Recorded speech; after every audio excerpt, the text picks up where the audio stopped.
Hey everybody, thanks for watching. First, I want to take the time to thank you guys for downloading the video or purchasing the DVD and supporting. There's a lot of information we want to get into in this video. This is one of those videos that's going to go pretty deep. And again, if you are one of the people who watch my videos and understand what I speak to, this won't be so tough for you. It's a lot of things that people might not understand in this video. I might go over some people's heads, because there's a lot of stuff, it's going to go deeply into a few things dealing with energy and consciousness and trying to get you to understand how it pertains to us in so many different levels. So in this video, it might be one of those videos you might want to watch a couple times to really get. And again, if you watch the other videos, you watch the video that's on YouTube that has to do with energy and everything like that, you will get this video. One of the things we have to do, we have to start doing, I'm going to talk about in this video as well, is understanding the human body. And understanding why it was so important to the ancient Egyptians and why, they hid it in so many different things, like building and what have you, what I talked about in Mystery School 4. It's so much that the body does that deals with energy and consciousness that we are not aware of. We want to touch on a few of those things in this video. We're going to get into it a lot more in future videos, but when understanding the body and how it pertains to our energy and consciousness, we can then, in meditation, understand what we need to do to heal ourselves, to fix and repair ourselves, to boost our energy.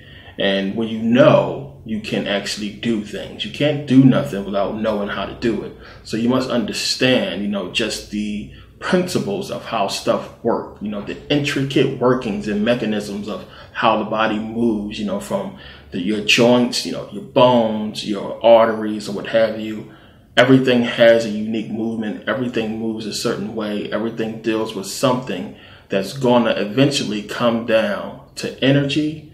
And the only way it's going to function is because of energy, which we are energetic beings. So when I talked about in meditation about how, energy flows down the spine, and because of that, we can move. So when you understand, just how the body works, it really helps in meditation, going forward as far as, healing your body and everything like that. So once the ancients understood that everything came into existence because of consciousness and energy, they then had to understand that we, at our purest form, are consciousness and energy. We are the result of consciousness creating energy, energy creating matter. Now, how did this begin? Consciousness became aware of itself. How do we become aware? We focus, we concentrate. Meditation is how we use consciousness to affect the physical world. And our physical world would be our bodies. So understand, consciousness created everything that we see, everything that we physically experience. We are consciousness, but we forgot how to control our consciousness to affect our physical bodies and our physical world. Our subconscious has all the information locked away within it on exactly how to do this, how to control the physical world, how to control our bodies. But we have to access it, and that's easier said than done. Now, one of the things you have to understand is, from my knowledge, nobody has ever been able to do this. I believe the ancient Egyptians was close, but nobody has ever been able to master this to its fullest potential. If they did, they would be ruling the world right now, or we'd all be liberated and free and doing the same thing right now. But it has never happened. It definitely hasn't happened to where the person was able to do this and remain in the physical form. Anybody who has possibly achieved this did not remain in the physical form and, ascended. Now, again, this is stuff that people find far-fetched because it sounds a little bit spooky. But again, this is stuff we have proven. You manipulate atoms all the time. I talked about this before in the video on YouTube about human energy and how you can manipulate atoms, by understanding that different materials have different amounts of attraction for electrons. And when you take two different materials and you rub it together, one material will steal electrons from the other, causing it to become positively charged while it remains negatively charged. And we know opposites attract. And this is how they do the balloon experiment, as I talked about, when you have the frizzy hair, when you can stick the balloon on the wall, because you cause the electrons in those atoms on the wall to move into a different position behind the atom, causing that area on the wall to become, negatively charged. So this is something that we can do on the smallest level and understanding how to manipulate atoms. And this is something that is so powerful that we do with static, shock, static electricity, with just using our hands, using the electromagnetic field around us that our body, protrudes, and controlling electrons and controlling our physical world in small ways. So it's tough for people to kind of comprehend this, consciousness to energy, energy to matter, because it's tough to understand something seemingly coming from nothing at all. This is why I gave you the example, using sex, using sexual stimulation, about how the thought of sex can cause you to become aroused, man or woman.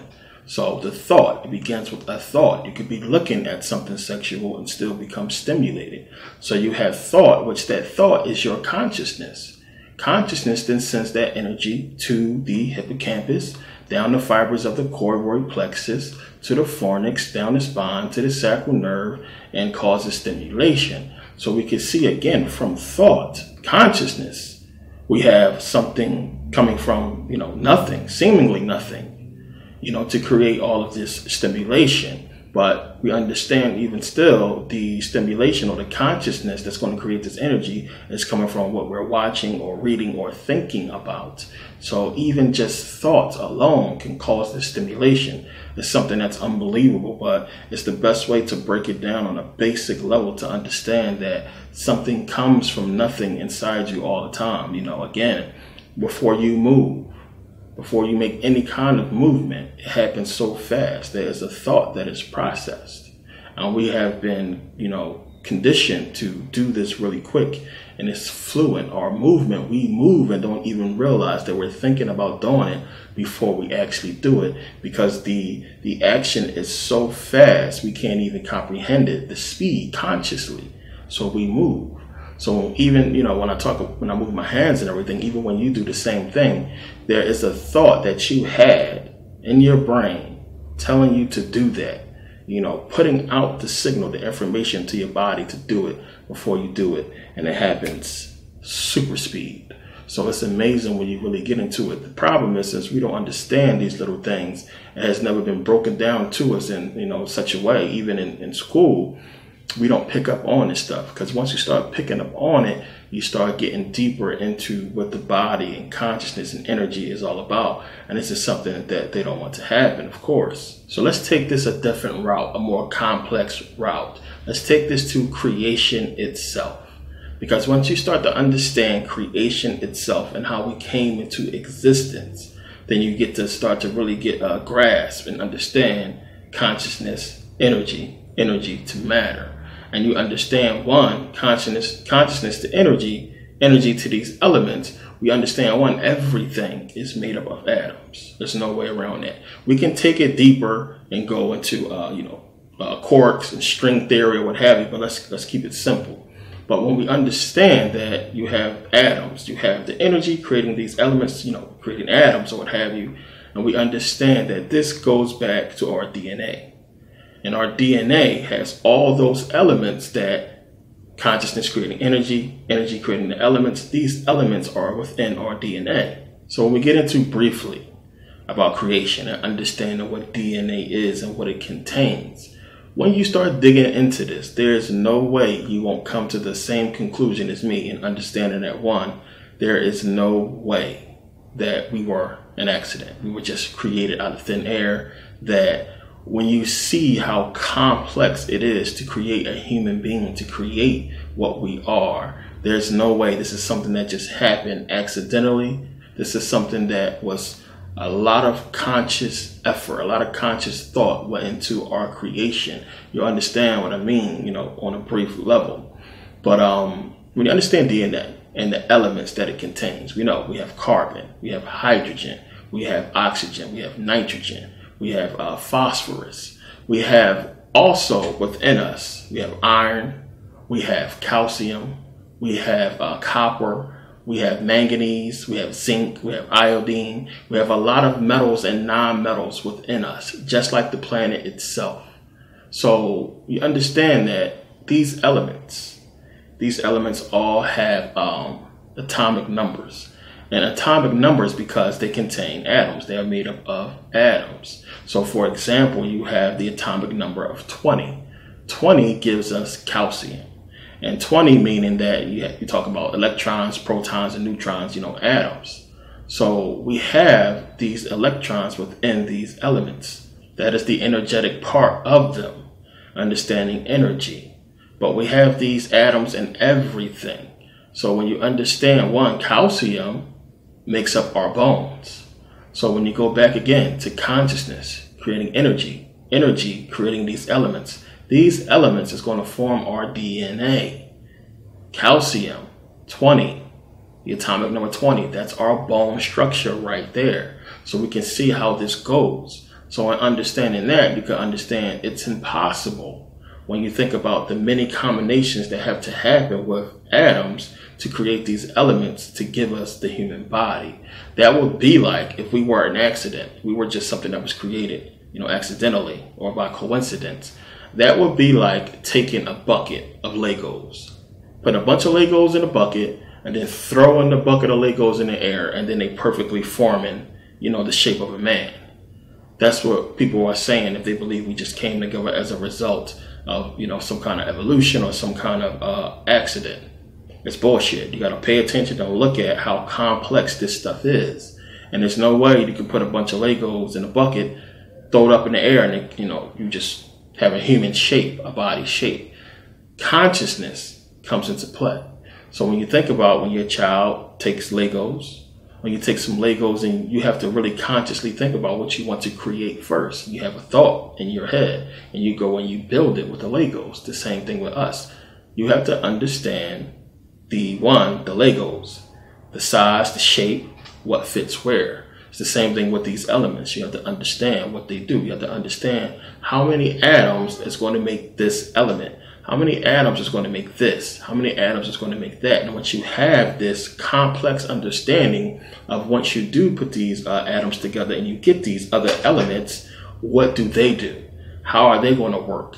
And then we're talking about complexity, serious complexity, and putting together a body, not just human body, but even animals and everything else. And when you start getting into DNA and how complex it is and the information that it holds, you see that this is something that is seriously impossible to just, throw together. So we know DNA is the chemical that carries our genetic code from one generation to the next. Our cells are created to basically house our DNA. Our cells are mostly made up of hydrogen and oxygen, 59% hydrogen, 24% oxygen, but it also contains carbon, nitrogen, phosphorus, sulfur, and so on and so forth, other elements as well. So when you understand that we're talking about DNA that contains so many different elements, and why these elements may have different names, again, they are all made up of atoms, a whole bunch of atoms. And again, when you talk about you have to get so many different amounts of atoms to create these different elements. So we're talking about multiple combinations of atoms to give us these elements. So you can have, our DNA can contain billions of atoms within one cell. So we're talking about billions of atoms within one single cell. So when you think about billions of atoms, we're talking in one cell, and you think about how many cells we have in our body, this is why people say, we're made up of trillions of atoms. We're talking about a lot of energy, all of this coming into play because of consciousness creating this energy creating these elements that we're talking about when we're talking about hydrogen and oxygen and nitrogen, phosphorus and everything like that. So when you start getting into this stuff, again, it's mind-boggling. It tells you, this is something that is complex. And we're talking about all of this energy, all of these atoms in one single cell. This is something that is seriously, complex and that has to be well thought up of. So we know that DNA is a nucleic acid. And nucleic acid is basically a nucleotide. We won't get into nucleotides too much. But there are two types of nucleic acids. We have DNA, we have RNA. Now, DNA, deoxyribonucleic acid, RNA, ribonucleic acid, they both have 4 smaller nucleic acids. So with DNA, you have adenine, cytosine, guanine, thymine. Now, RNA has all of those as well, except for thymine. Instead of thymine, it has uracil. So we're talking about DNA, RNA, these genetic codes containing all this information that's basically going to make up our human structure, our human bodies, and all the cells and organs or what have you. When you put a combination of many different atoms coming together to give us these elements. So when you think about our bone structure, I talked about with calcium, think about our organs and everything like that. We are talking about different combinations of atoms, elements coming together to give us this structure. So now again, DNA contains the genetic code that's going to allow you to transfer information from one generation to another. But understand, DNA cannot, inside of the nucleus, from inside the nucleus, transfer that information out. So basically, when the DNA is inside of the nucleus, it's basically locked into the cell. It can't transfer that information out. This is where RNA comes in. And there's 3 types of RNA. You have messenger RNA, you have ribosomal RNA, which is rRNA, and ribosomal RNA basically gets the information from the messenger DNA and basically decodes it. And then you have transfer DNA, which is going to transfer that transfer RNA, which is going to transfer that message into proteins and basically continue to create the process, create the structure. So you have the RNA go into the nucleus of the cell, basically copy the DNA because it leaves the DNA intact inside the cell. It doesn't take the whole genetic code out because, it'll collapse. But it takes the information from the nucleus of the cell, the DNA, makes a copy of it, then comes out of the nucleus and then goes on ahead, process it, and then goes on ahead to continue to spread out the information to create, who you will become. Because everything that you are is locked within that DNA. Everything. So you have the combination of your parents coming together and creating this new DNA. Everything we're talking about, from everything, from all time, from both of your creations, is locked in there.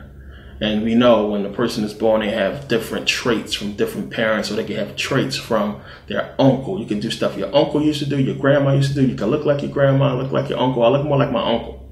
I don't even look like my dad that much. I can see my dad a little bit. I look like my uncle. I had to ask my mom at some point, like, you sure it's something that you don't want to tell me? Like, because I look that much like my Uncle Tyrone.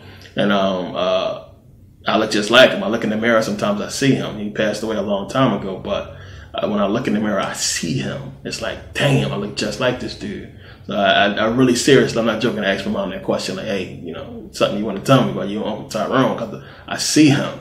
And, she was cracking up. But, it's weird when you understand how complex it is. But it gets you into their whole understanding and realization that this is something that is complex. I went through all of this with DNA. We can go into a lot deeper, but I don't like getting into all this information because it gets confusion after a while.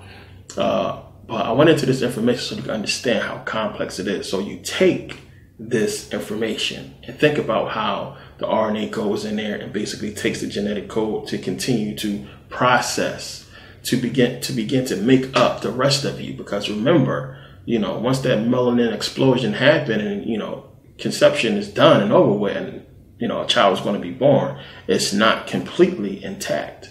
That's something we'll touch on later.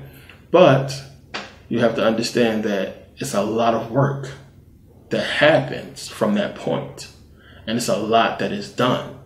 And the fact that this is seemingly this automatic process that's in our DNA, that once it's there and the process starts to happen, you have at work energy creating us, energy creating animals, energy creating planets, all these elements unraveling from energy because of consciousness.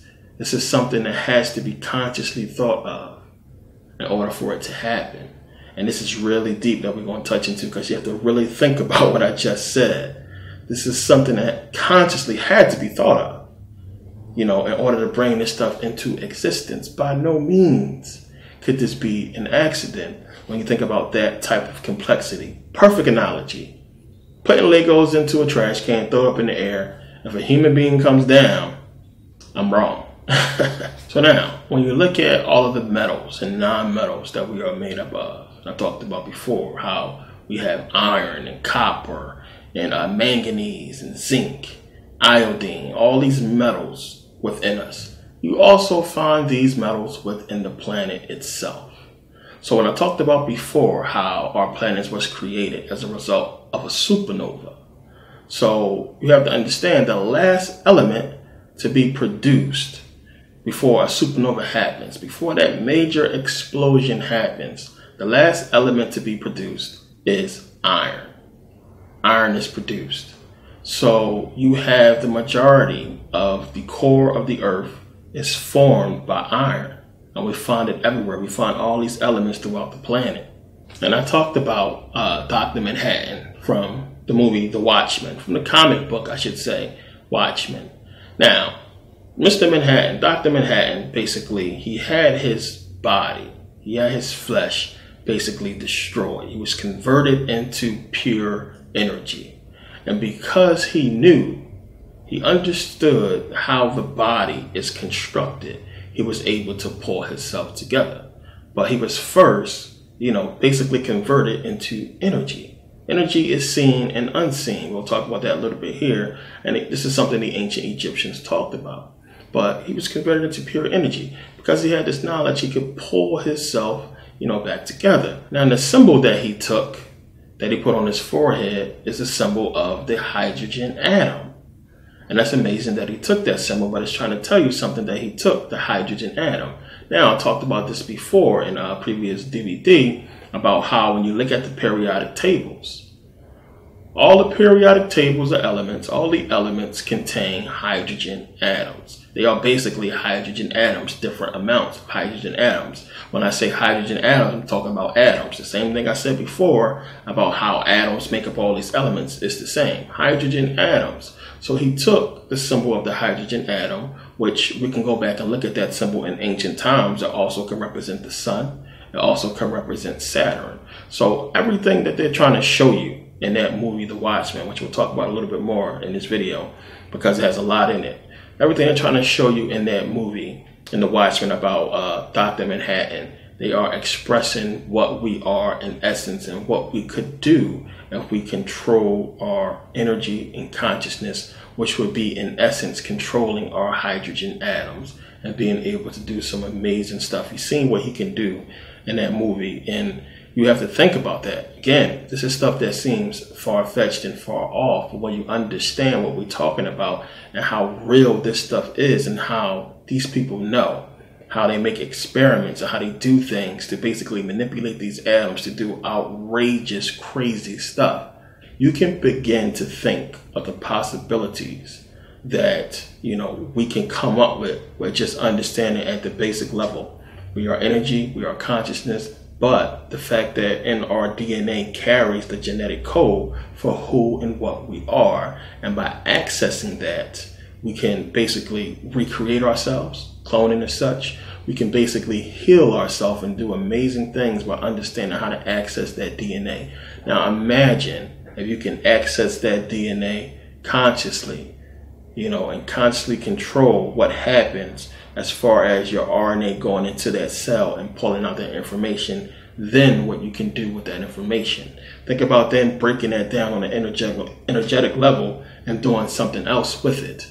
So when you go back to the movie, he made multiples of himself. I mean, this is basically what it's talking about. This is something that is like possible. I know it sounds crazy, but it's possible if you think about what you can do, if you control this stuff. It's just possible. And when they get into the X-Men and when they get into all these Marvel superheroes, especially the ones that have to deal with elements, this is what they're talking about. Because this is stuff that just can't be ignored. This is stuff that's possible. And if you get into the physical world, the physics world, I should say, this whole scientific world, and you really start studying, it's almost scary, because then you think about, what can these people do? What have they discovered? What have they created? They have to have some amazing stuff by now, knowing what they know, for hundreds of years. These are things we got to take into consideration. So we have to understand that they are telling us that our solar system, the planets, are a result of an accident, of a big bang. So we got to go deeper into that whole thing and understand the process of a supernova and what happens and why it happens and is it supposed to happen. This is something that they don't really touch on too much. They give us the process and what happened, what causes a star to explode, but we can't look at that and just say it's a coincidence. There has to be more deeper reasoning behind that. So they tell us that, Earth is unique, that there is nothing like Earth. It's unique. If it was 1 degree higher or lower, everybody would be dead. No life could survive on this place. But we have to look at that and understand that they're telling us that because they want us to think that this, Earth is a coincidence, that it just came up out of nowhere. It's a coincidence that we are here and everything here is a coincidence. It's by chance. And this is something that when you understand how complex things are, you simply can't accept, being an intelligent person. But you also have to look at the fact that, one, the moon perfectly aligns with the sun to give us, the eclipse. Can't be a coincidence. You have to look at the fact that, one, if Jupiter wasn't in the position that it's in right now, basically blocking the asteroid belt, we'd probably been, wiped out a long time ago by, meteors or comets or asteroids or what have you. But Jupiter blocks all of that traffic for us. So we can't think about planets, we can't think about atoms and think about this stuff as being an accident. It's deeper. So, this is where it gets really deep. It gets really crazy when you start thinking along the lines of a lot of different subjects, a lot of different things. So it gets deep. Now, as I said, consciousness needs existence. Consciousness needs something to perceive in order to expand, plain and simple. Now, you can't have nothing, absolutely nothing, and try to expand consciousness, because consciousness has nothing to perceive in order to grow. Now, again, as I said, when consciousness became aware of itself being something, it can move. Existence being something, it can move, it can begin to grow. This is like going really, really deep into it when you really think about it. The beginning, consciousness, becoming aware, consciousness perceiving itself. So without perception, there is no reality. There is nothing that can happen. You need something to perceive. You need to be able to perceive. So you have to think about it. You can't just, if you never learned Chinese, you can't just all of a sudden wake up and start speaking Chinese. It had to be something there, some kind of class you took, something for you to just all of a sudden start speaking Chinese. There was a man that woke up and could speak Spanish. A lot of y'all probably seen that story. But then when you follow his genetic code, his DNA, it goes back that far. So Spanish is just built into his DNA a long time ago. Whatever happened to him, it got decoded and he can speak it. This is something that I heard about before, that when you tap into those genetic codes, you should be able to basically replicate what your ancestors did. This is what it goes into in Assassin's Creed. Assassin's Creed, remember, they're using the Animus, the machine, I touched on this before in the Morris DVD, to basically go back into this person's DNA where all of the information that everybody in his line, his entire line, has basically done something. All that information is within his DNA.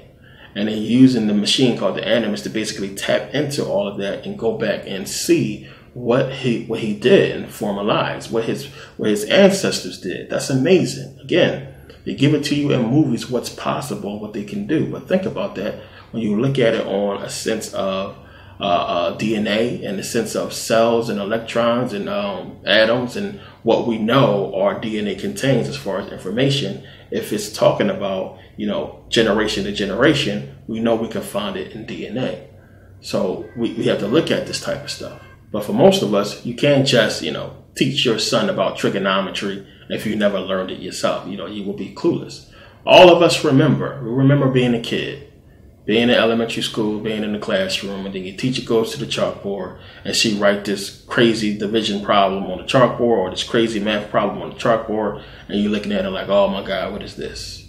Chalkboard might as well be blank because you have no clue what it is or how to solve it. So over time, as you are taught, as you learn, you begin to understand how to do the math problem. You begin to learn how to solve it. And, you study. And what do people tell you when you study? Concentrate, focus. But in essence, what are you really doing as it pertains to school, as it pertains to learning? What are you doing? You are memorizing. You're memorizing. You're not learning anything new. You're memorizing what has already existed. So the formula, the process, the steps of solving math problems has already been thought of. It has already been thought of. It has already been done and put out there. All you have to do is memorize it. You have to memorize it. Once you memorize the process, memorize the steps and the rules, you can go ahead and do the problem. Now, as a result of you memorizing these steps, you can solve the problem. You can now do math. You are now smarter, as we would say. So we go ahead and we look at the process of school, the process of schooling, the process of education. And it's not so much learning, it's memorizing.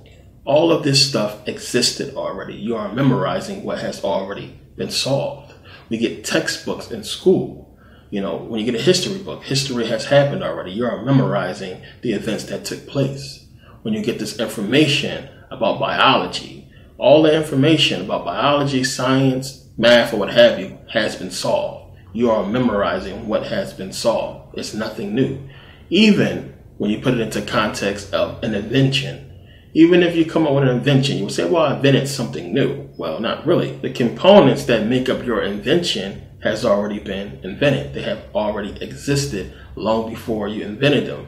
What is new, what is unique is the idea. That's something that's new. But you have to understand that even the idea is based off of something that existed. So when we look at the invention of the automobile, he got that idea because of the horse and wagon.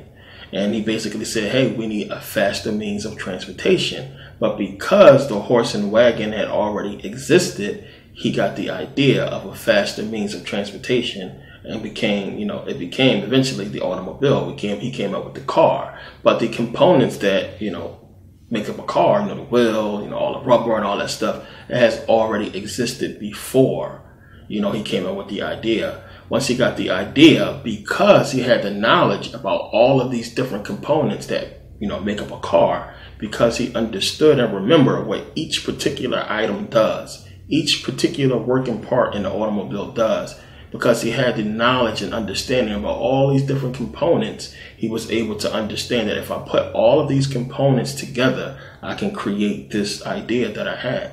So when you think about it, you take this stuff back. We're still talking about one memory, but it goes back to consciousness and memory. Now, memory is you accessing your consciousness and remembering what you had already thought of, what you had already perceived.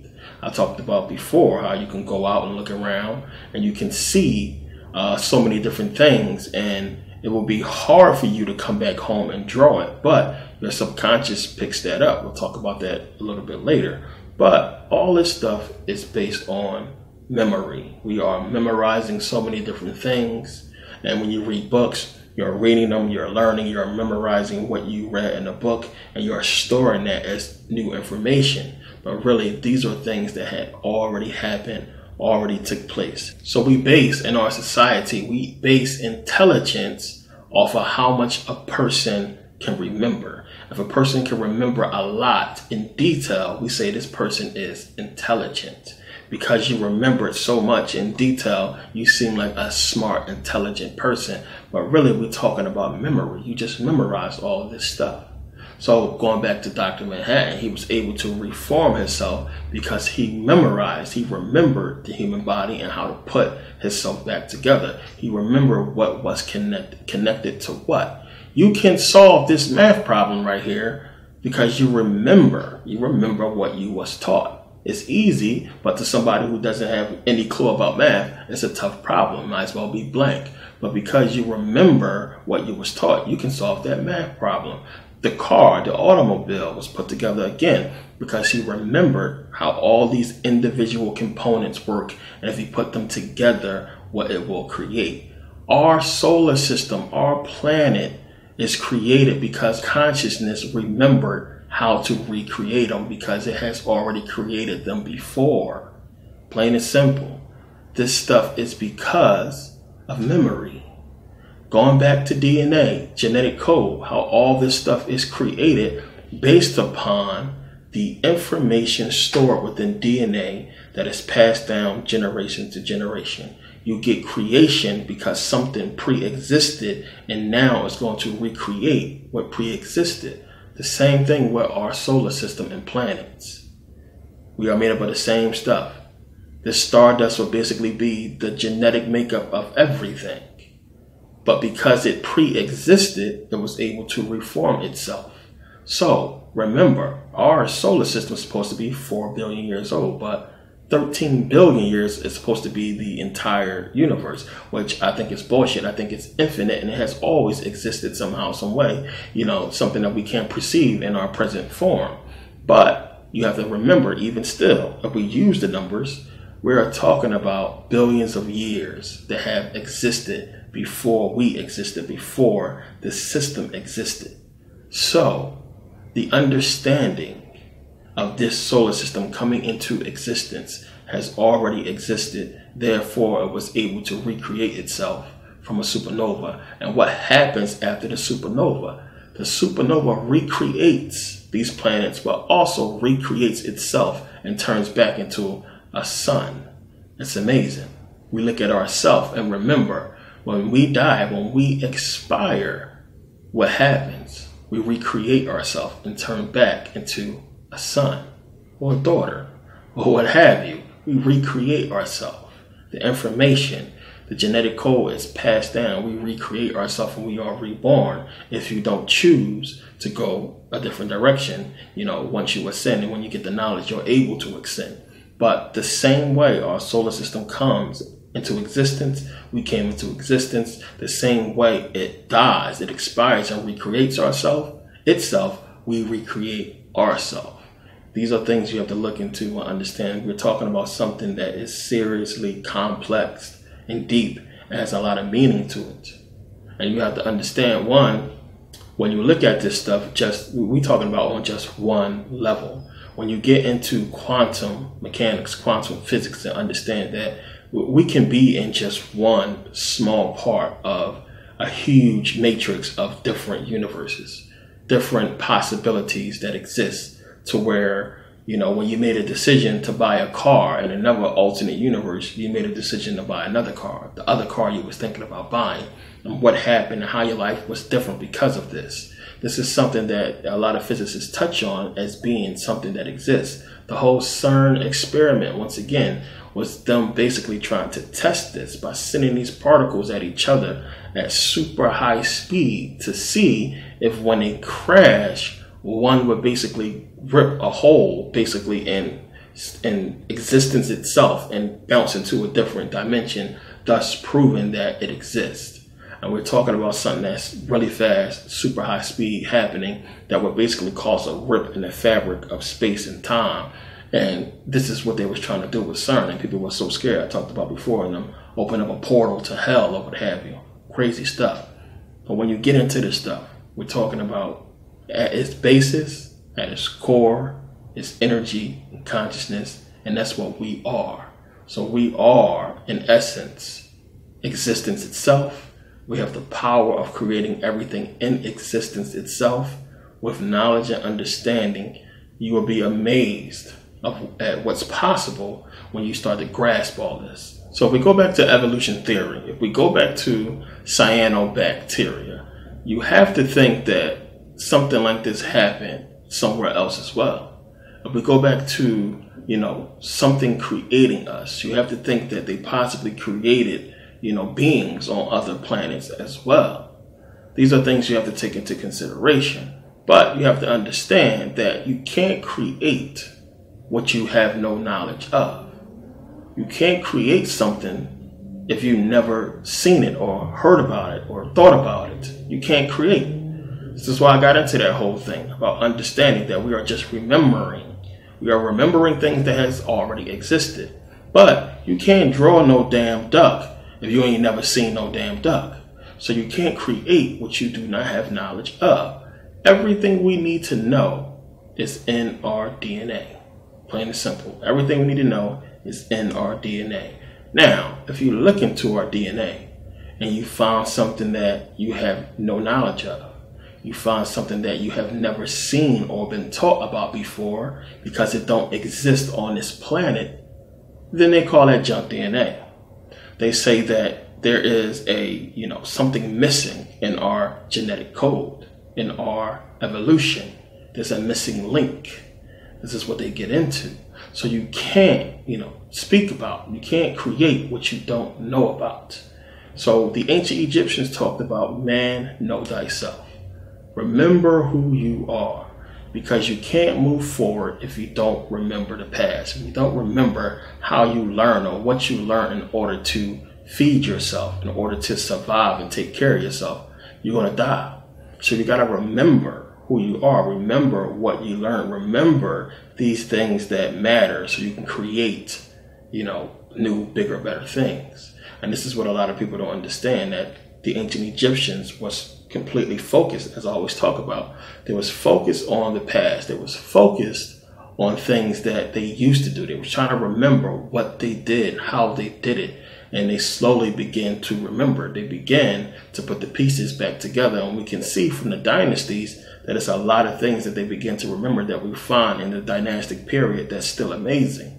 This is how we can prove that they were remembering who they were, that they knew what they used to do. This is how we know that the dynastic ancient Egyptians are from the civilization that built the pyramids. They are of that genetic code, that genetic line. And this is something that people don't get into. And this is something that we can prove. Now, I talked about before how when the Africans came up from Lower Africa and they began their journey up towards Kemet, when they got there, those pyramids was already there. Now, a lot of people take that as, taken away from African people, taken away from the Egyptians, the fact that these dynasties, these Egyptians that went up there didn't build the pyramids. And that's not what I'm saying. I'm saying they are of that line of the people who did it, of the beings who did it, because they understood, they had the knowledge of these pyramids. Trust me, they did. Now, you have to understand, one, you have ancient aliens, you have other people who are trying to take away the accomplishments of the dynasties, of the dynastic ancient Egyptians. But you have to understand still, they did amazing things that rivals the pyramids. Impossible stuff when you still pay attention and look at the dynasties. So first of all, we could just go to Memphis. Just look in Memphis when you look at the giant 83-ton, 11-meter tall statue of Ramses II. Huge. Unbelievable. When you pay attention, how did they couldn't even stand the thing up because 83 tons. So they just put a building around them because they can't pick the thing up. So how did they do that? We still got to look at all the obelisks, the Tekkens. Still look at all of them and say, how did they build that? Now we're talking about the dynastic Egyptians in a lot of cases. We're talking about the dynastic Egyptians that built these amazing monuments still. When we look at the temple at Luxor, Karnak, talked about in part 4. So how did they do it? And we looked at that in part 4 of Mystery School, and it was amazing how they constructed the body, but in the form of the temple. It's huge. How did they do it? Even still, when you look at the Step Pyramid, Neterket, Dozier, it's amazing. Just came from there. Still amazing when you see it. Huge. How did they do it? Still back then, looking at all of the temples, looking at all of the colossal statues that are huge. We can go back to the temple of Ramses II in Abu Simbel. It's amazing, huge, those colossal statues of Ramses II. We can look at the temple of Hatshepsut and look at it, how it was carved into the mountain. How did they do this? These are dynastic Egyptians.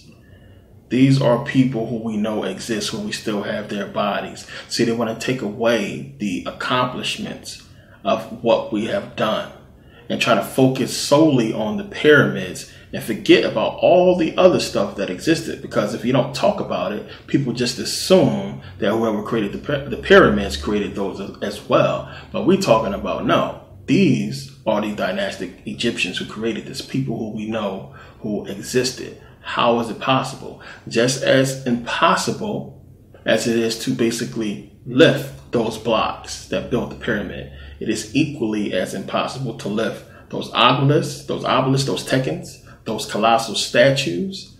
It is impossible to do what they did.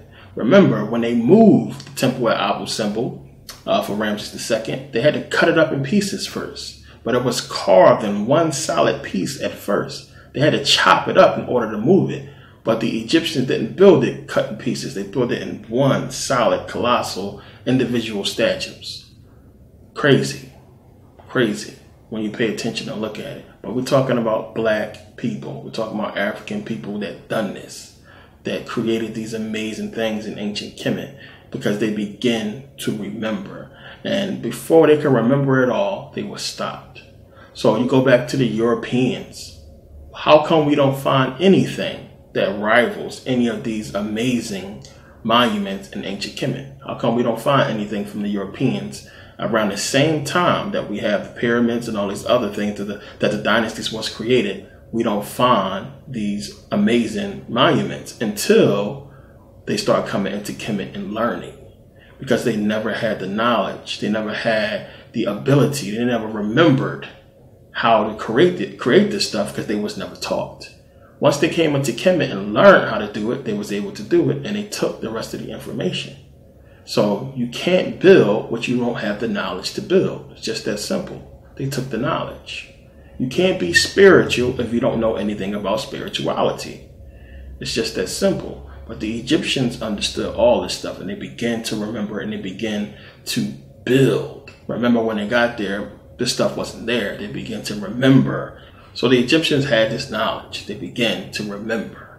And again, I'm going to pound it home. You can't create something you don't have the knowledge of. That knowledge has to exist. It has to come from somewhere. Now, I touched on this before about the dream state.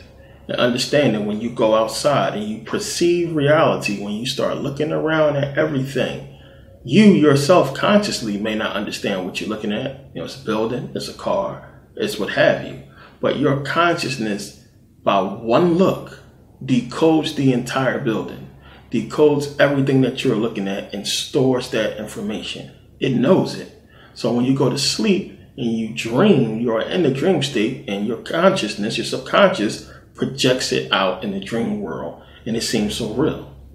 The buildings downtown, so real. Your living room, the barbershop, everything seems so real. All the people seem real, including you. But think about this, and this is crazy. Think about this. What are you in a dream state? What is that? What are you? You are not flesh and blood. In the dream state, what are you? In reality, you're in the bed, on the couch, on the floor, wherever, knocked out, sleep. That's where your physical being is really at in reality at the moment of sleep. Your body is in the bed. But in the dream state, what the hell is that? It seems so real. It seems like an actual physical person, but it's not. What is it? Residual self-memory. It's the mental projection of your digital self. Sounds familiar? Or the mental projection of your energetic self, projected into the dream world, plain and simple. So just like Dr. Manhattan was able to remember how to reform himself in Watchmen, every night that you go to sleep, you are able to reform yourself in the dream state, because your subconscious remembers how. because it's done it before when it created you, because all the information is right there. Remember, talked about this before. Your subconscious has all the information locked away. It's all there. Everything you need to know about yourself is within your DNA, it's within the cells. And we're talking about electrical signals. We're talking about energy that your subconscious can just grab, decode, and there you are in the matrix. There you are in the dream world, right there.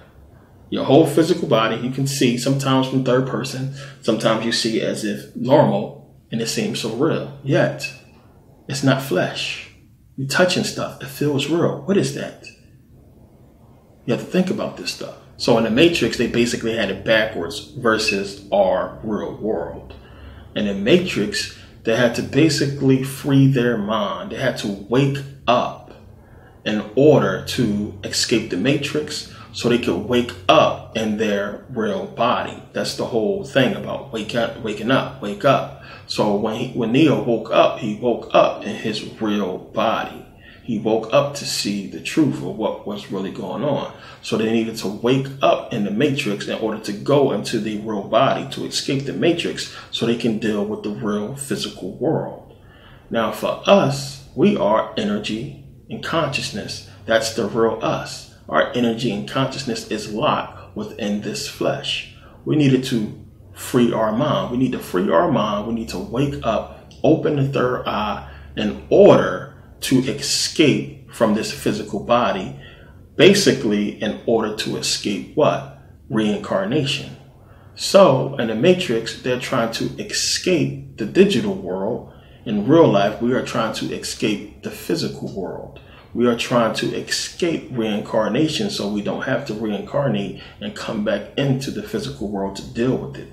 In the Matrix, they were escaping the digital world in order to get into the real physical world so they can deal with real life, real reality. And this is exactly how these people work. They put things backwards. They love to do that. We understand how the occult works, all of the symbols. So the Matrix is giving us so much. It's trying to show us what we need to do, what we have to do in order to escape, to get into the real world, which the real for us would be consciousness, energy, and dealing with the energetic spiritual world and not this physical material world. So again, the Matrix and other movies gives us a lot of clues about what's really going on, about what is taking place in this physical reality. And we have to break them down and understand, what it's all talking about. The Matrix is one of those movies where we really have to look at. As I said, it's a lot of stuff hidden within this movie, which is why I'll keep touching on it, because there's a lot of things we have to look into and pick up that they talked about that pertains to us. So again, every movement that we make, everything that we do is a result of your consciousness sending energy to the brain, down the spine. And this energy is what allows us to, animate, to move. So when Morpheus says, what is real? How do you define real? Well, real is just electrical signals interpreted by the brain. So when you're touching something, that's what it is. So we take this back to the dream world. And when you look around, as I said before, in detail, you can see the city. Everything in your dream seems real. You touch it, it seems real. Everything seems real. Yet, this is not something that you are physically doing. This is all a mental projection of your energetic self, so to speak. But it all seems real because your consciousness is sending electrical signals to the brain. Your subconscious is taking care of all this, I should say. So it all seems real. Now, we know it's the subconscious that's controlling the dream state because consciously you have no clue what's going on. You don't understand that you are in the bed sleep or wherever you are asleep. So it's your subconscious that has taken over, that is sending out all the energy, that is recreating everything that you see and projecting it out into the dream world. This is what we're seeing. It's the dream. There is no consciousness going on. As soon as you start to become conscious or have an idea that the dream is a dream, that you're asleep, that you're dreaming, you wake up, or the dream changes. Now, I talked about this before with the quantum physics video about the double slit experiment, when we're talking about particles and waves, how consciousness collapses the wave function. So again, the double slit, you had particles being shot through these double slits. Now, when you don't observe the experiment, they don't come out as particles, they come out as waves. And the waves go through the double slit and land on multiple spots, more than 2, through the slit, on the other side of the slit. But when there's a conscious observer, it just goes through the double slit and it lands in 2 spots. So consciousness has collapsed the wave function. And this is something that people believe happen once you become conscious within a dream. It collapses the dream state. It changes the dream state because you became conscious. And that's the goal, is so that you are conscious within a dream. So that does not happen. So you eventually get your subconscious to trust you consciously.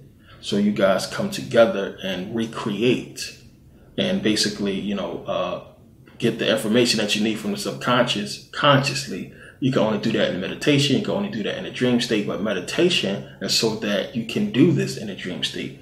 But it's a matter of getting your subconscious to understand that you are consciously ready for what it wants to show you. It's giving you all the information, as I talked about, everything you need to know to basically repair and fix the problems in your life, things that you need to understand, things you need to know about. It's projecting them in a dream world. And you have to interpret these dreams to understand what it's talking about. This is why in the Bible it's always talking about, I need to understand what these dreams mean, because the dreams mean something. That's trying to tell you something.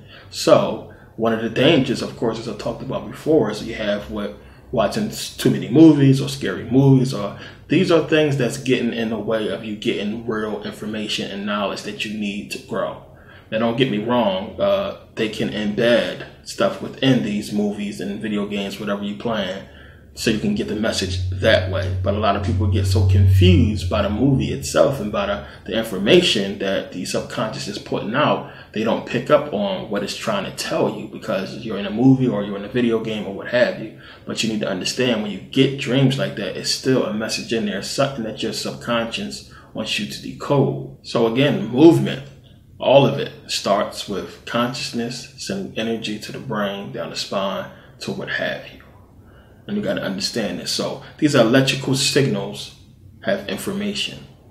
This information is to move, to jump, to walk, to what have you. Energetic information. So in the Matrix, when you had, Neo sit into the seat and you had Link basically teach him Kung Fu. He basically sent the electrical signal to the brain that had the information of Kung Fu. So what's the difference from an electrical signal coming from your brain that's saying punch? Electrical signal, that's going to the brain saying, walk, move your hand. It's the same thing. It's just a lot more complex when you're talking about Kung Fu, but we're talking about electrical signals. So it can be made into a program and beamed into the brain to where your body understands it. This is something, when you think about, I mean, it's far-fetched, but when you think about it, it should be possible.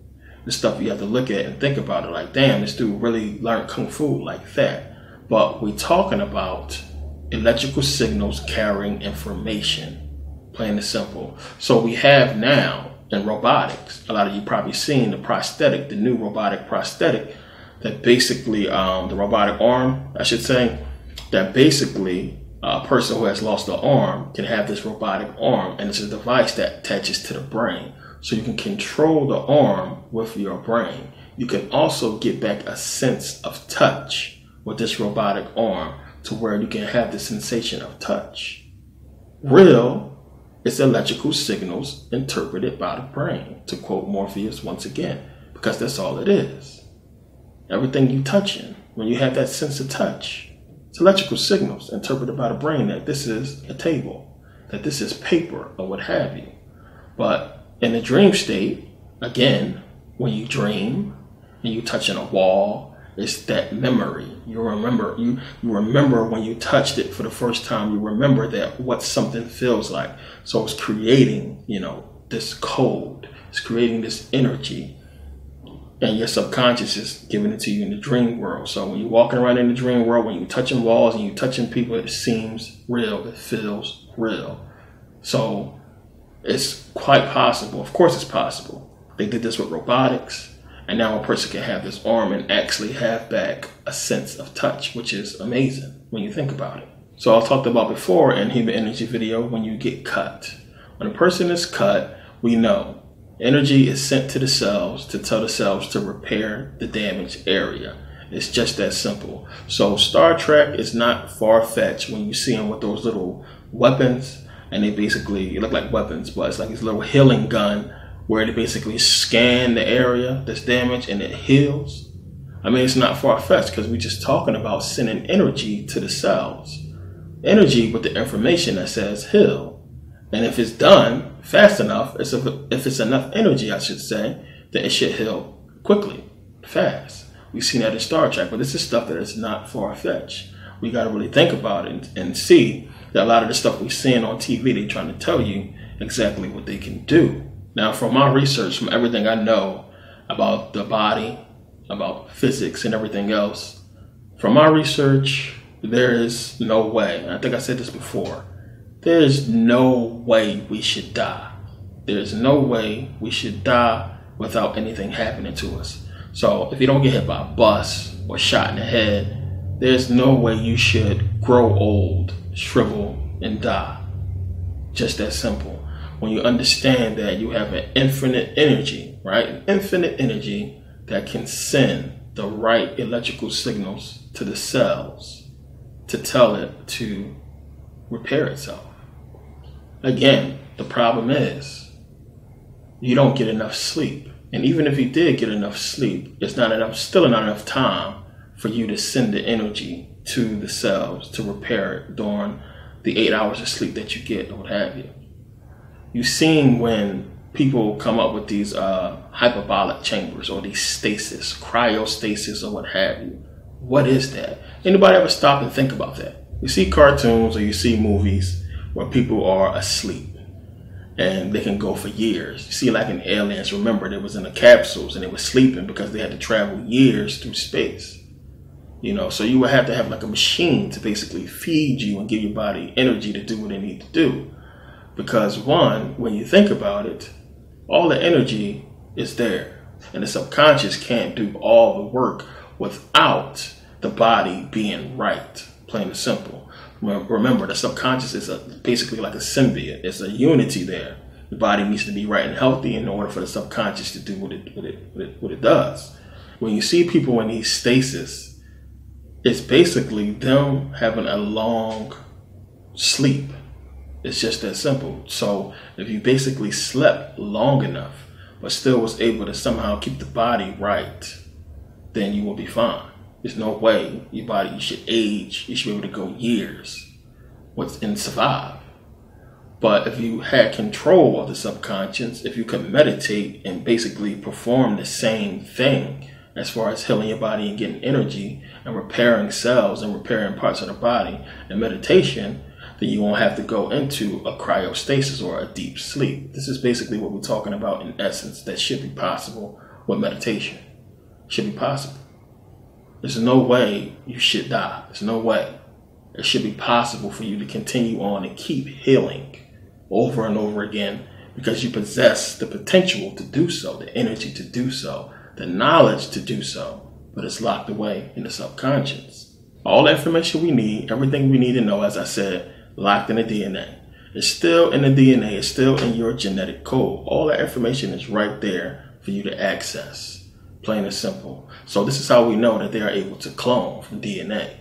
The information is right there, and they have been successful. They have told us they have been successful in showing us the clones that they made, because it's not far-fetched. It's not impossible to do so when you understand how the body is made, how we are made up. When you understand about the elements in the cells and the DNA or what have you, it should be a no-brainer. And to me, I really believe that it is a no-brainer to these people that they can actually do this stuff. But you have to think about it again. One, when you are conceived, once the melanin explosion happened, it's just not a fully formed, fetus there. You grow from that melanin and everything forms itself, because of the elements that is there. Everything starts to happen and create you. The whole structure, our whole body, arms, our limbs, everything else. You create yourself because the information is, again, in the DNA. So it should be no reason why we can't just recreate that if we have the knowledge. We're talking about subconscious. We're talking about consciousness. Because remember, when you have this whole growth from the melanin into a fetus, what is taking place there? That is consciousness. That's what the melanin is about. The dark matter, consciousness, the true essence of us, what we really are. That is the consciousness, that melanin, creating that energy, creating the elements, and eventually you get that fetus. It's all right there, happens within the womb. God itself, right there, creation. This is what it's all talking about. Everything is expanding, everything is happening right there at that moment. So we know that it takes a lot more than just, somebody just something spontaneously or, coincidentally happening for us to have come together. It has to be a lot more to it. And this is what takes place when a baby is formed. So we know because of this process, we got to look at it and say, well, how come if we had control of the process, if we had control of the energy, why can't we just do it ourselves? Why can't, if we lost the arm, the signals be sent to the cells to get the cells to repair the arm, to make the arm come back? Why is that not possible? It should be possible. And they're going to give you a bunch of reasons why that sounds smart, but it's really bullshit because we've done it already. The information for this arm is already within the DNA. So let's make it happen. You just cloned an animal, a whole entire being. You just cloned one. So what's up with my arm? Let's make it happen. It's messed up all the things that people have to suffer through in this world because people are evil, because people are money hungry. It's crazy. But when you look at these movies, they're showing you exactly what they can do. So you got to understand, one, as I said before, the people at the top, they are immortals. They have to be. There's no way all this time that the powers that be, for thousands of years now, can have followed such an agenda so precisely, dedication like a motherfucker, that these people have been following this agenda for thousands of years. These people at the top are immortals. I'm super convinced of that. They are immortals. I don't believe they are from this world, to tell you the truth. Or they are just regular people who found out, information that I'm basically telling you, who use the information to bring it to its full potential. And they can basically live forever because of that. And because they can live forever, if you have infinite knowledge, then you can manipulate the entire world. And I always thought about that as a possibility, that maybe all the stuff they putting out here is bogus. Maybe it ain't no aliens. Maybe this could possibly be it. Maybe it's just people running this whole thing. Maybe the aliens that we think are out there are just other people. Who knows?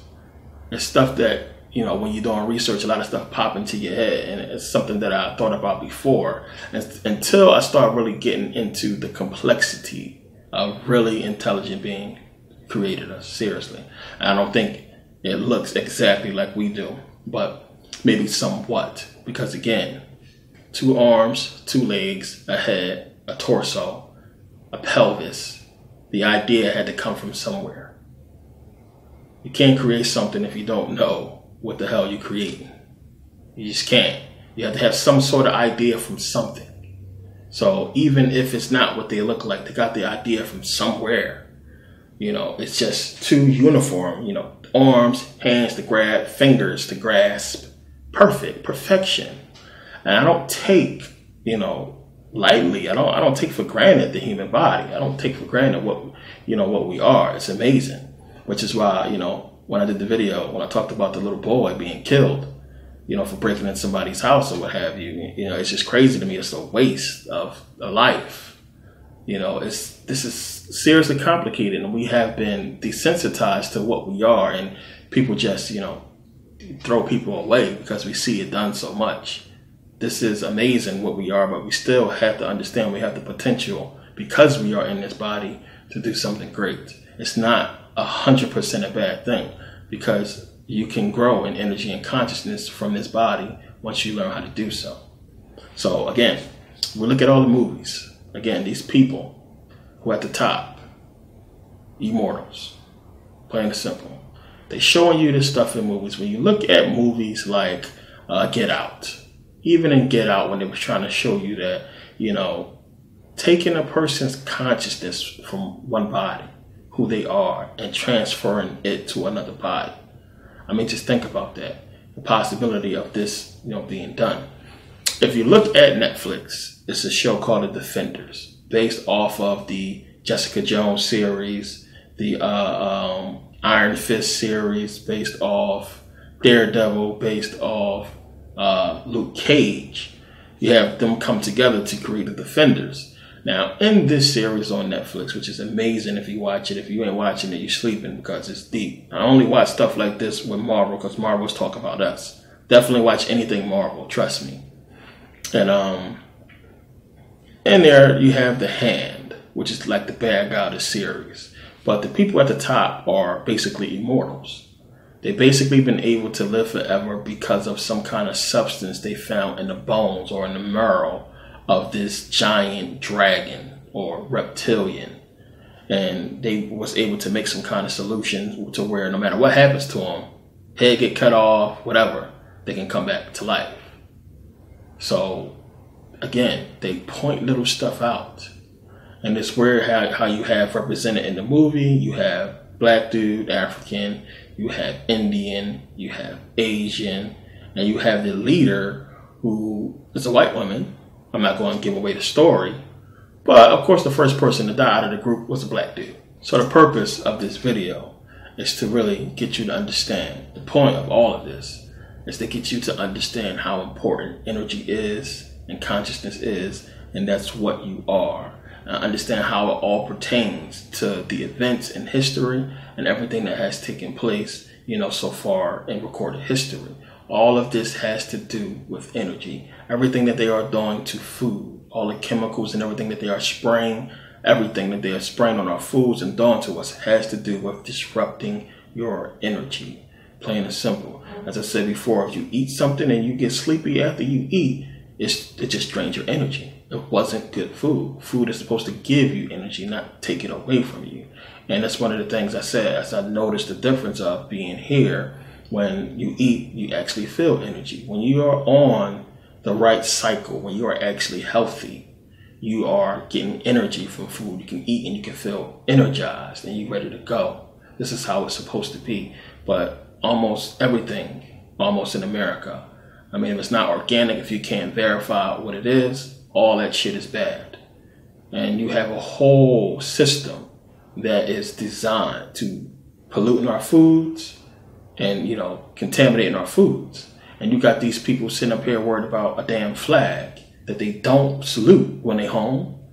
Bunch of bullshit. Football game. It's a distraction. It's stupid. Nobody is outraged at the metals they put in the cereal, about the poisons they put in the cereal, about all the stuff they done to the water, about the poisons and toxins they put in the milk and meat. The fact that the government took over farming and the fact that they making you put chemicals in the meat. It's a law to not put chemicals in the meat. It's a law to have organic food, truly organic food.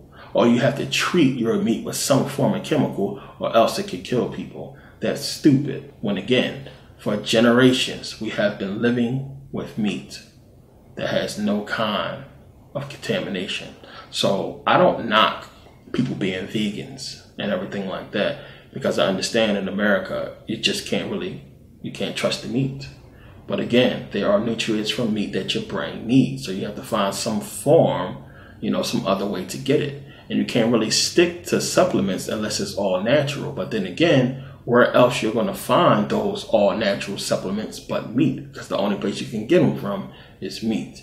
So you have to think about that and take that into consideration and spend the time, spend the money on finding 100% clean, you know, meat. But everything is geared towards energy. All this stuff is about energy. And once you understand how important energy is, then start taking responsibility as far as meditating and working on energy, then you can begin, you know, to grow. So, you know, they have dumbed us down so we don't understand all this information.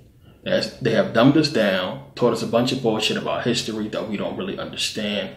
A lot of things that we don't get as far as understanding energy, understanding electromagnetism.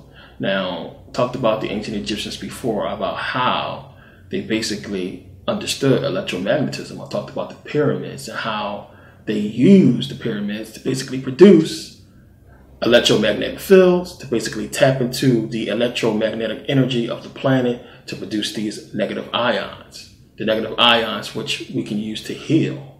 So now when I said before about how most of the things that we see are because of something that has already existed. So we go to Nikola Tesla, who was a genius. His story is a sad one, but it's a brilliant one. But Nikola Tesla, who basically then came to the conclusion that, hey, the Egyptians had wireless electricity. What are you people talking about? They had wireless electricity. Look, he was adamant about it. So he basically gone off the Egyptian design, understood about the electromagnetic field that the earth has, the earth's own energy, and how to harness it. And the fact that this is exactly what the Egyptians did. So, 1893, World's Fair in Chicago, he basically proved that point. He showed that there was wireless electricity, that you could transfer it wirelessly. He held a light bulb in his hand and lit it up. Because he had electromagnetic energy flowing in the room, he was able to just hold up a light bulb. He held it in his hand, lit it up. He also proved that you could transfer energy from one source to another. He did it with two tubes, like bulbs, where he transferred energy from one to the other. So you have to understand, this information has been out there, and we are so lost and miseducated that we don't stop and think that, damn, we're talking about before 1893 when he did this. We had already knew about wireless electricity. We had already had the information about the Earth's natural electricity, magnetic field, electromagnetic field. We already knew about this stuff. Why hasn't it been utilized in a way that can benefit mankind? So many of you know the story already about how Thomas Edison wouldn't be as popular if it wasn't for Tesla. Now, we're taught about Edison in school. Why not Tesla? Why I had to wait till I was freaking, 25 to learn about Tesla? I had to learn on my own, of course. I had to wait so long to learn about what this man did when he is basically responsible for, alternating current, what we use today as far as transmitting electricity throughout, city to city, building to building. And you had, Edison doing it all wrong with DC. So this man was a genius, and he helped Edison, and Edison stabbed him in the back. Plain and simple. So you had Tesla basically using the ancient Egyptian idea and saying, well, let's basically create free wireless electricity for the world. So J.P. Morgan backed the idea to basically build this tower based off of with the Egyptian pyramid. Now, first you got to understand one.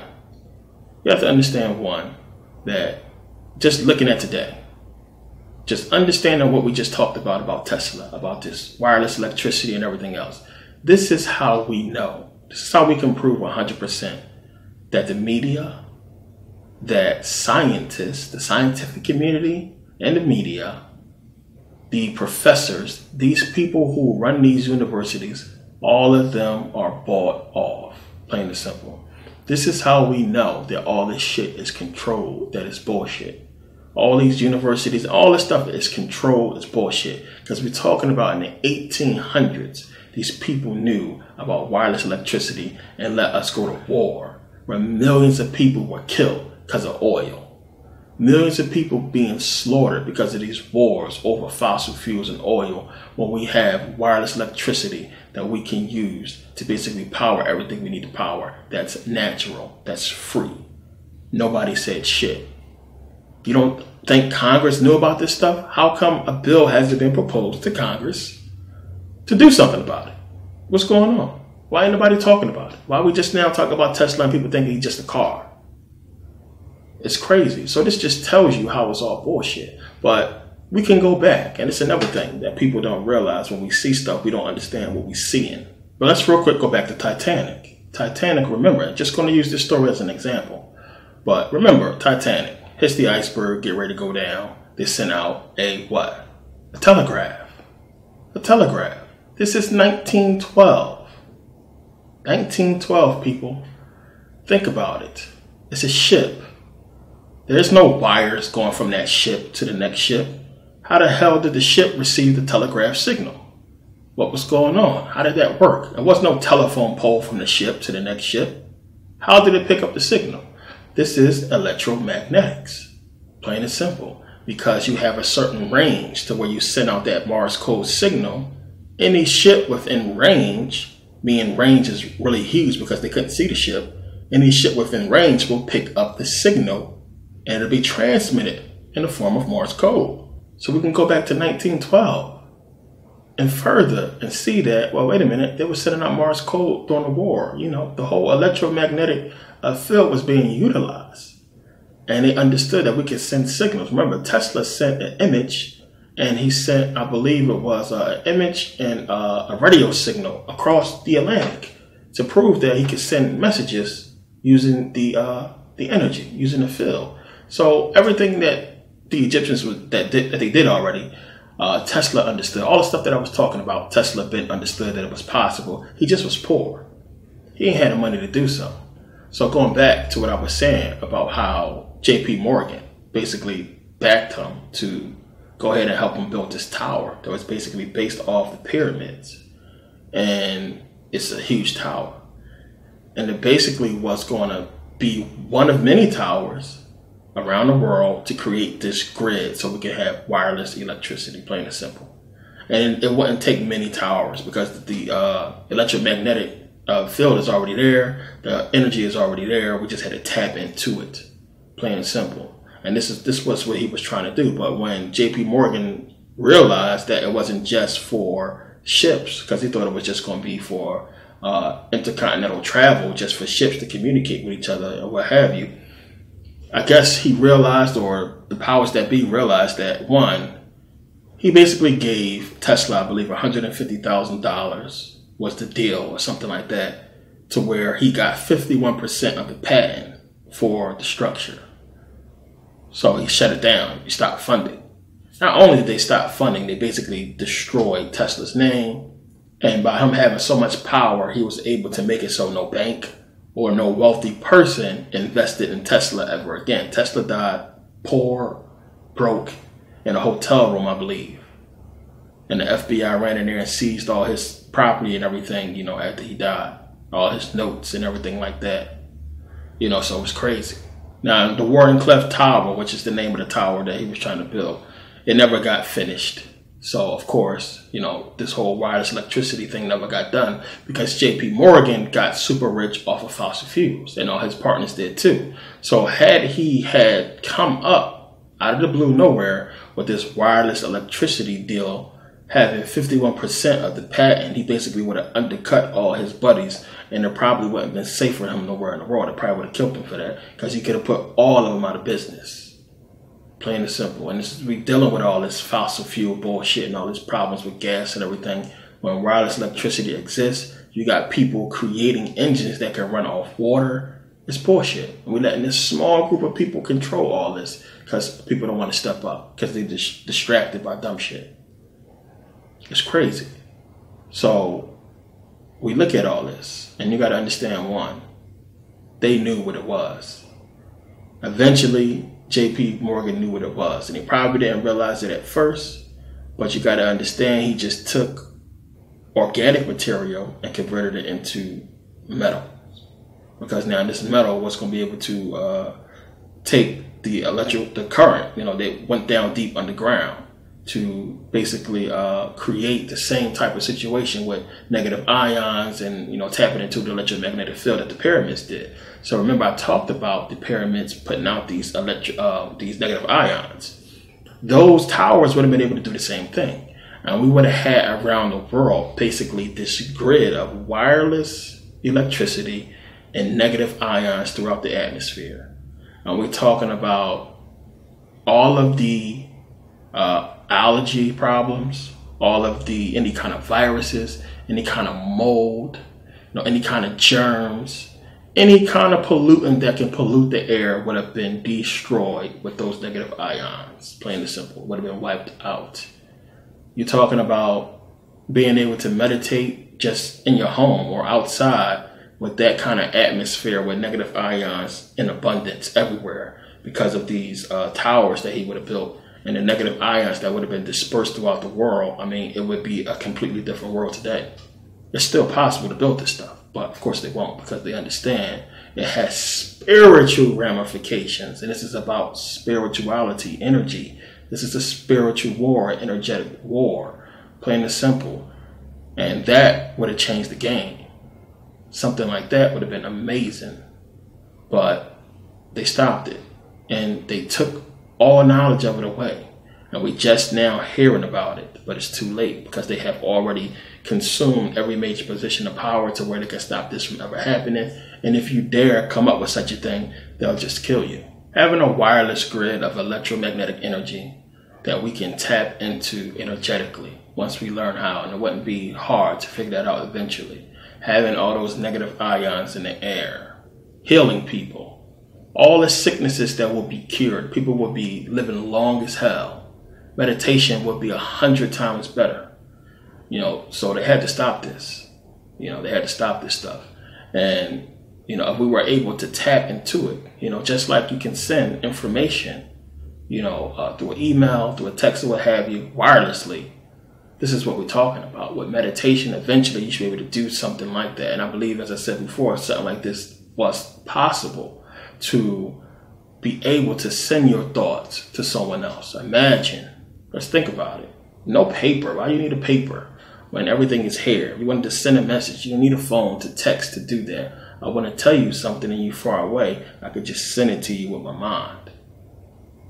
It's connected. It's up there. We're talking about the same information that exists, that's traveling through your brain with electrical signals. It's the same as you sending a text to another person. It's an electrical signal with information attached to it. You just have to have a machine or a phone to decode it and give you the actual text. It's the same thing with your brain. Real. We're talking about electrical signals interpreted by the brain. I mean, he just killed it when he said that. It's just basically what it is. It's all it is. But since they can control what we take in, they can control what we put right back out. It's just that simple. So you can only express what you have learned to express. You can only, do math if you learn to do math. So everything we're taking in is what we learn from what? This system.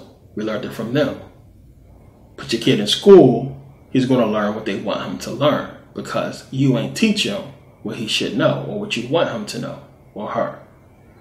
So you can't do anything unless you get the knowledge to do so. So when you allow them to give you that knowledge, then the result is what we see. So all this, again, is about manipulating us so we can take in this energy and pass down this energy to our kids, our offspring, genetically, the programming. This is why they held us in slavery for hundreds of years, the programming.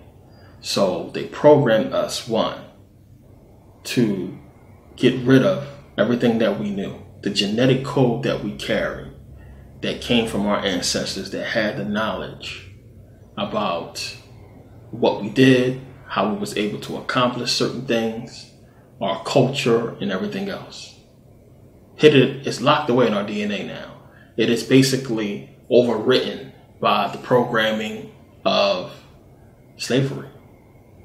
Plain and simple. And just like when you delete something in a computer, it's not gone forever. It's still there. You just got to go through hell to get it back out.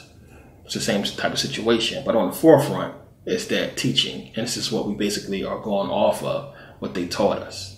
And we're passing down this slave mentality to our children. We're passing down this programming to our children. So again, when your child is little, they start doing bad stuff and you look at them like, how the hell, where did you learn that from? You ever see a little baby do something evil, or like an evil look, they snatch something from somebody and just had this mean face? It's like, who the hell taught you that? You're like not even one yet. It's crazy, but that's the genetic information that's passed down. Selfishness,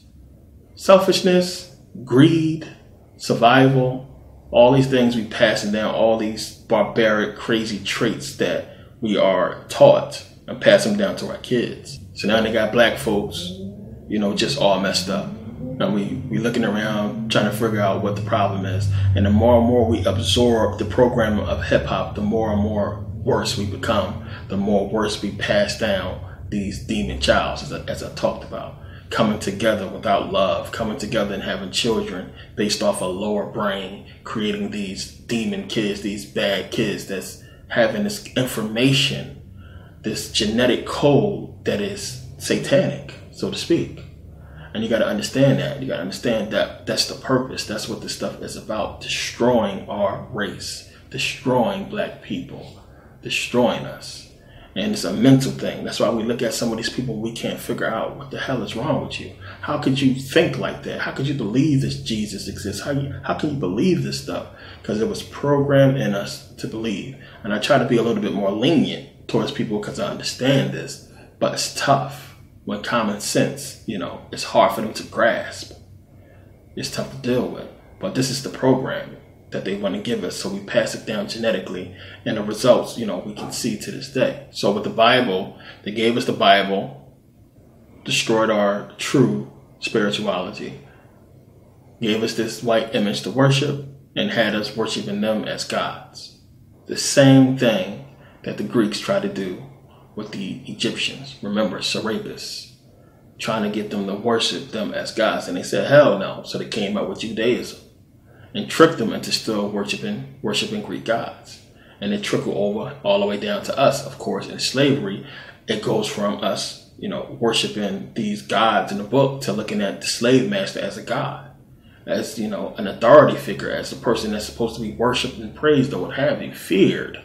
And we did all these things, and now it's just programmed in people. You ever see people just, completely coon out in front of white folks? I've seen it so many times. It's embarrassing that people whole demeanor switch and change when they get around white people. That is the programming. You have people, they got it so programmed. You have people, mom, dad, go out for a job. Nice clothes, hair right. Everything is right with them. They go to the job interview and they completely switch up their tone. No cussing, no profanity, no kind of ghetto-ness at all. They sound perfect. They sound right. They sound educated. And they give that energy to the interviewer. Black or white, they don't care. It don't matter. They come professional because they're trying to get a job. They come professional. And that's the program. They come professional and they speak to these white folks politely.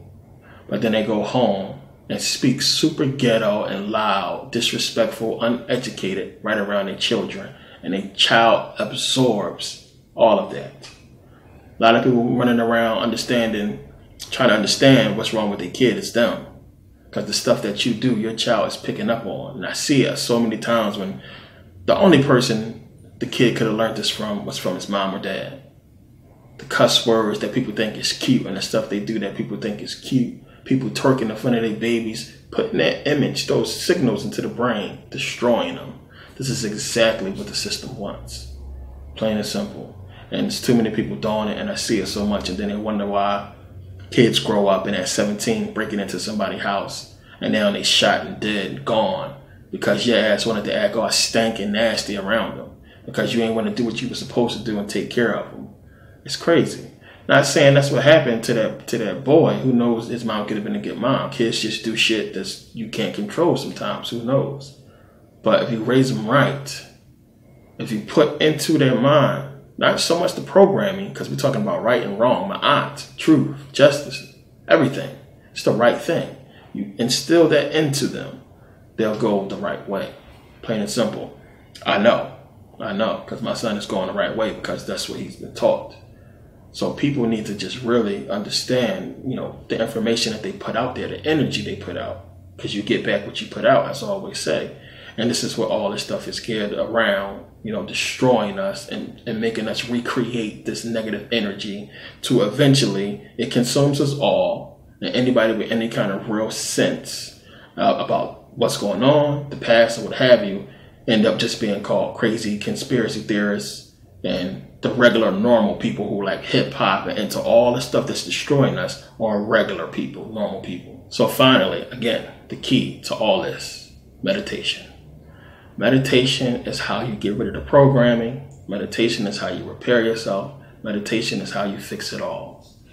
Now, one of the things I want y'all to do, seriously, get some time. Learn as much as you can, starting from the feet on up to the brain about the body.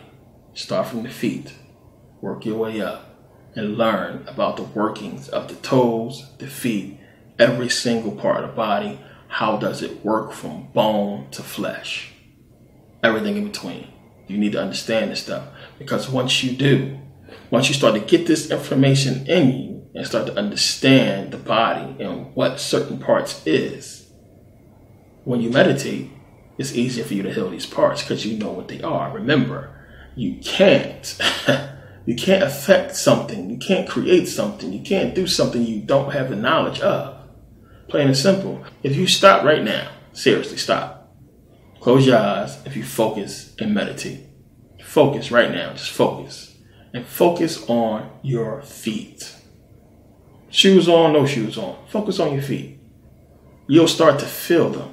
You'll start to feel what they're touching. Just focus on your feet. Think feet. You'll start to feel it. You start to feel your toes. You start to feel it. Keep saying feet, feet, feet. Keep your eyes closed, feet. You'll start to feel the ground. You start to feel the inside of your shoes more so. You feel that, right? That's real. That's not a joke. You feel that. That's real energy that you just transferred to your feet and made your energy focus on your feet. Because you know about your feet. You know about your toes. You know about the floor. So the more you know, the more you can start focusing your energy and start sending it to those different parts of the body. Because now you done spent days, or how long you spent learning about the tibia and fibia, learning about the ankles, learning about everything in between the foot and the knee. And now you start feeling it all the way up. The ancient Egyptians understood this. This is why they loved the body. This is why they built the body, temples and what have you, the brain, everything. They understood it, because when you understand the entire body and how it works, you can heal it. You can start accessing it. You ever see, they do this in movies a lot. Never seen it in real life. But you ever see, like in a movie, excuse me, in a movie, you have like a doctor get shot and they start describing all their symptoms. Oh, I'm going into this, and this is severed right here, and the vascular artery has been tampered. They start breaking it down because they know. They got the knowledge. They can understand it. So again, going back to Dr. Manhattan, again, the knowledge. He can pull himself together because he understood it. You can feel your feet because you just start focusing on your feet. You can complete that math problem because you remembered the information. The Egyptians was all about remembering. They understood that our heart has a huge electromagnetic field. Plain and simple. That field can be used to tap into the Earth's electromagnetic field. We can do amazing things because of it. I believe that was the key in them using their own electromagnetic field and the electromagnetic field of the Earth, being able to levitate those huge stones, which I believe that's what they did. They had machines to cut them out somehow, and they somehow used electromagnetism to move them, to lift them. That's just what I think, and other people as well. But they understood this stuff. The proof is in front of our face, plain and simple. They use a defibrillator to shock you back alive when your heart stops, because it's electromagnetic field there. There's energy in there.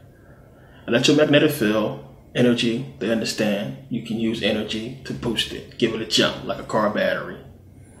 Plain and simple. Just more proof positive that we are electromagnetic beings. That's the true essence of us. Plain and simple. So when you start to understand that kind of stuff, that information, and learn about the body and everything that it pertains to, learn about energy, consciousness, and how deep this stuff goes, you can bypass any little of the bullshit that they're doing, any of the little trickery that they're putting out there. You can get through it, understanding how to repair yourself. Plain and simple.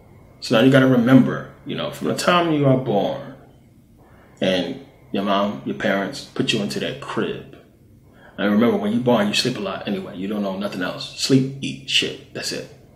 But you are groomed from birth that when you are in the bed, it's time to sleep. It's time to go to sleep. Sleep It's the only time your subconscious can heal your body. And you are trained from birth that when you are in the position of lay down, that's when the subconscious can take over and you can go to sleep and it can heal you.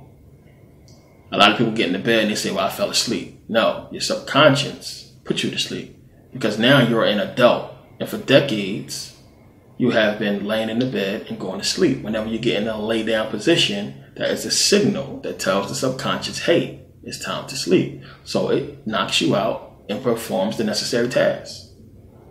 This is why it's really important to teach meditation to kids at a young age. Because if you start teaching them then at a young age, you put it to them in a way to where they can understand it. Because it's something that's not going to be far-fetched to a child, meditation. Let them start meditating young. And it's a lot of schools starting to do it now because it calms them down. You know, your kids start acting out of hand, do something bad, go meditate. Go sit your ass down and meditate. Plain and simple. Come back calm, woosah. It's easy, calms them down. If you start doing this at a young age, they won't get to that point where you have to worry about that kind of anger and outburst. They'll be more focused. And this is something you have to do. So when they get to our age, they are already familiar with meditation. And now at this age, your subconscious is familiar with you laying in the bed and going to sleep. You want it by this age, the subconscious to be familiar that when you get into that lotus position, that position with your legs crossed to meditate, meditative position, it's time for the subconscious to put some work in, to start working. By this time, by 30s, your child should be a master at meditation. By our age, they should be super good, you know, by our age. It's who knows what they're going to be able to do. Remember, this stuff is stuff we haven't been teaching our kids. And, you know, they haven't been learning from, you know, infancy, you know, since when they can walk to learn about meditation or what have you. So we don't know where they would be at as far as on an energetic level, you know, by their 30s. But it's something that you should definitely take into consideration and start teaching your kids, if you have some, immediately about meditation while they're young, so they can keep it going, so they don't have to spend so much time trying to, you know, open their chakras in their third eye, and they miss the boat. They can start doing this stuff young. It'll help them with focus. It'll help them with everything. Learning will be real easy for them, you know, with meditation. So as I talked about in Meditation Volume 1, and Volume 2 will be out soon. So talked about, first thing you got to understand is that this stuff is real and that it's possible. Everything I went through in this video is to give you the understanding of that and how it's possible and how this stuff works. So you need to grasp that and understand. Even going back to atoms, everything is made of atoms. There's a lot of energy in atoms. But you can look at this table, you cannot see the energy. You can't see the atoms. It's something that we can't perceive in our present state as humans. We can't see the energy. You have to translate that to meditation as well, and understand that just because you can't see it don't mean energy is not flowing. Just like when you send that text, you can't see the energy go from your phone. We can't see the Bluetooth signal, but we know it's happening. We know it exists. You got to think about that. It's the same thing when you're meditating. So when you understand that this stuff exists, that it's real, that you can't see it, you can't feel it, but it's there. So when people think about ghosts, people always say ghosts and spirits or what have you.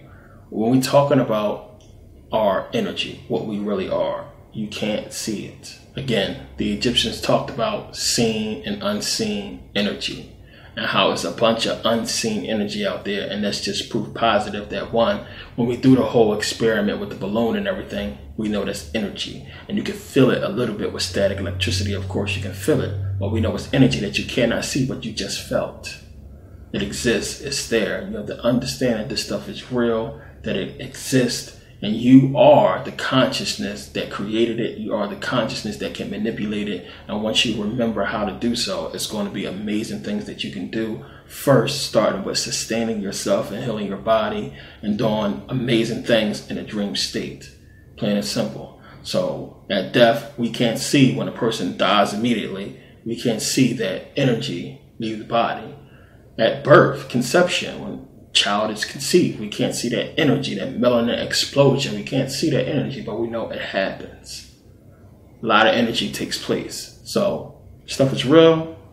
It's stuff we gotta really grasp and accept it, as real as we accept everything that we're seeing.